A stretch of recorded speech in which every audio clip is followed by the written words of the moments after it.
今川氏真の最後。どうする家康に学ぶ日本史。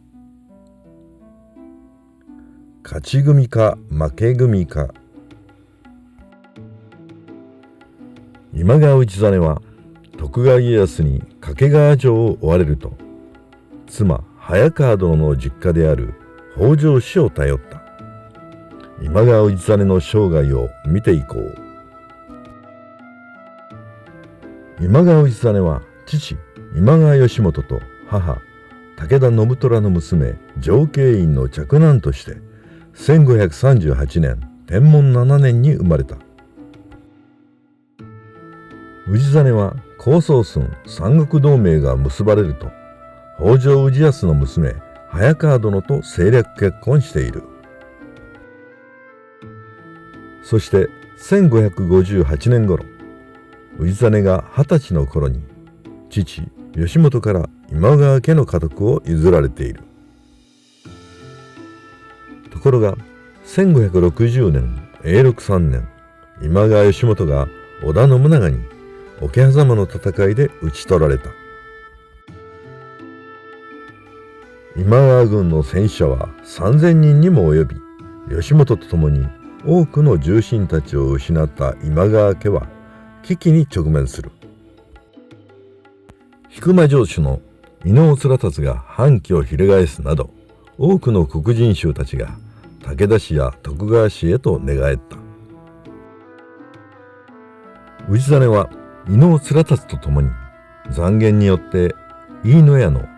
井伊直親を誅殺している。直親の幼い嫡男虎松は女城主となった井伊直虎に養育され、後に家康に見出され、徳川四天王の一人井伊直政に成長する。それはともかく、今川領を立て直すために氏真は織田信長に先駆けて富士大宮で楽市を実施した。また駿府を中心にレンガや茶会を催して、都から多くの文化人を招聘している。しかし文化人としての資質には恵まれていた今川氏真だが、戦国大名としての才能は持ち合わせてはいなかった。武田信玄は1565年永禄8年、氏真の妹霊昌院を正室としていた嫡男武田義信を拝借にすると、霊昌院を今川家へ返して同盟を一方的に解消した。そのため氏真は対抗策に上杉謙信と同盟を結ぶと、北条氏とも連携して甲斐への有名な汐留という戦略を強行した。しかし信玄は織田信長や徳川家康と同盟を結んだため、氏真の戦略はあまり効果を示さなかった。信玄は家康と今川領を東西から同時に攻撃するという密約を交わす。そして1568年永禄9年、武田軍と徳川軍は同時に今川領に攻め入った。朝比奈信興など今川方の21人もの黒人衆が事前に武田方に通じていたため、たちまち駿府は武田軍に占領された。氏真は危うく掛川城に逃げ込んだが、妻早川殿の乗り物も用意できないような状態であった。掛川城は家康が取り囲んだが、今川軍は粘り強く抵抗した。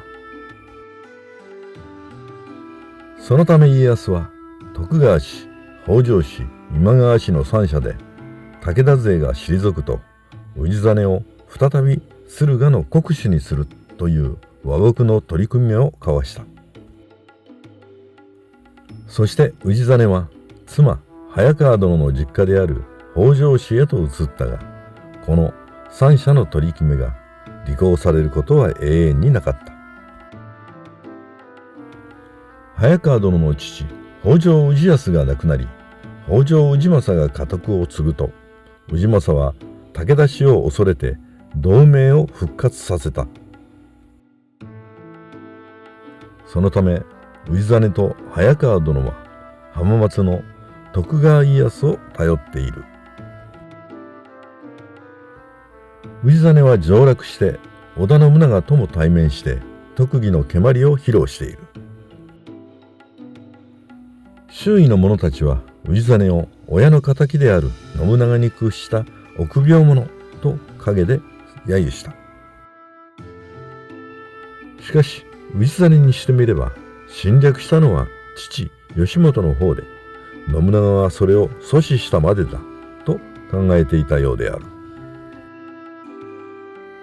それよりも氏真にとっては同盟を一方的に破って国を乗っ取った武田氏こそが最も憎い仇敵であった。そのため氏真は信長に頼んで長篠の合戦に参加して武田軍と戦い恨みを晴らしている。出家して宗銀と名乗った氏真は信長亡き後は豊臣秀吉、そして徳川家康に仕えた。そして京都に住んで公家たちと和歌や連歌を通じて交流した。1598年慶長3年には次男の品川隆久が徳川秀忠に仕えている。長男の則茂が1607年慶長12年に没すると、維持の今川直房も秀忠に仕え、品川家と今川家は共に後家として偶せられている。そのため氏真は江戸品川の屋敷に移ったが、妻の早川殿と子供たちや孫たちに囲まれて幸せな生活を過ごしている。1613年慶長18年に氏真は長年連れ添った早川殿に先立たれる。高宗寸三国同盟の政略結婚で結ばれた夫婦で、最後まで添い遂げたのは氏真と早川殿の夫婦だけであった。そのため氏真が人生の勝ち組だったのか、それとも負け組だったのかは本人に聞いてみないとわからない。今川氏真は早川殿の後を追うように、翌1614年慶長19年に77歳で逝去した。戦国大名としての才能には恵まれなかった氏真だが、文化人としての才覚はその後の今川家にも受け継がれた。氏真の子供や孫たちは幕府の儀式などを司る役職である後家旗本として、朝廷や公家との交渉役として能力を発揮する。そして氏真から引き継いだ才能は太平の世となった江戸時代に生かされるのである。